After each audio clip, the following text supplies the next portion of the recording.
अगदी जलद व अचूक बातम्यांसाठी पाहत रहा महामीडिया 24 सदैव तत्पर। वन प्राण्यांनी केलेल्या हल्ल्यामध्ये नागाव तालुका हातकणंगले येथील अनिल पुजारी या मेंढपाळाची 6 बकरी ठार झाली। यामध्ये मेंढपाळाचे सुमारे 50,000 रुपयांचे आर्थिक नुकसान झाले आहे। ही घटना मंगळवारी घडली। याबाबत सविस्तर माहिती अशी, नागाव येथील मेंढपाळ अनिल पुजारी, सदाशिव राणगे, महादेव राणगे, सुनील पुजारी यांच्या सुमारे 350 मेंढरांचा कळप खतासाठी सुनील अण्णा शिराळे यांच्या शिराळे मळ्यातील शेतामध्ये गेली 7 दिवसापासून बसवली आहेत। मंगळवारी रात्री 6 ते 7 वाजता सुमारास कोल्हा सदृश्य वनप्राण्यांच्या कळपाने जाळीमध्ये ठेवलेल्या कोकरांवर हल्ला केला। या हल्ल्यात 6 मेंढरांची कोकरे जागीच मृत्युमुखी पडली। शिवाजी राणगे यांनी तातडीने यशवंत क्रांती संघटनेचे संस्थापक अध्यक्ष संजय वाघमोडे यांना कळवली।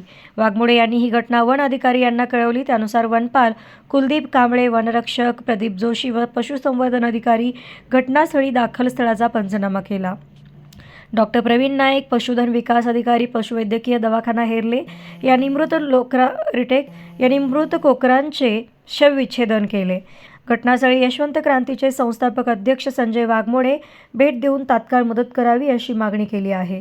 यावेळी डॉक्टर गोरड, अनिल पुजारी, सदाशिव राणगे, महादेव राणगे, सुनील पुजारी, शिवाजी राणगे इत्यादी मेंढपाळ उपस्थित होते।